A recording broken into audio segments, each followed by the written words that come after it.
Para voto, vereador Ramon Teles. Senhor presidente, nobres colegas aqui presentes, na última sessão eu tinha realizado um pedido de vista para esse processo.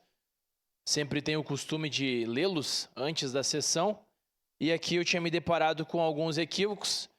No entanto, no dia de hoje conversei aqui com o adjunto da Secretaria de Planejamento, o senhor Antônio Feldman, que ele procurou esclarecer os pontos que eu tinha levantado.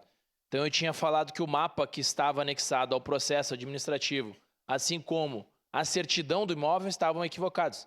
No entanto, o que ele me informou, e realmente foi ratificado isso, é que esses dois itens eles foram oferecidos como permuta, para que o Poder Executivo não necessitasse realizar esse dispêndio de recurso no pagamento. E por último, o meu outro questionamento foi em relação ao valor. Eu gosto muito de matemática e sempre quando tem cálculos nos processos eu vou e faço os cálculos. E o cálculo que eu cheguei ficou diferente do valor que estava no projeto de lei. Aqui nós temos aqui a avaliação do imóvel, nós temos o valor de 565,6 metro quadrado vezes 1.581,63, que é o valor médio do metro quadrado, e vezes aplicando um desconto de 10%.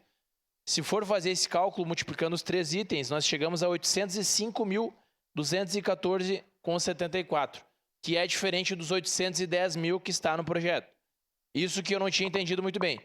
No entanto, o secretário adjunto Feldman me falou que isso é uma aproximação que se faz utilizando normas técnicas de 0,6%. Então, ou seja, essa diferença de R$ 4.785 que dá em relação ao valor calculado e o valor que está na lei é uma aproximação utilizando normas técnicas. Então, aqui eu gostaria de agradecer ao adjunto por ter esclarecido todos esses pontos que eu tinha levantado, porque é importante também a gente informar a nossa população, porque na última sessão eu tinha levantado esses pontos. Muito obrigado. Obrigado, vereador.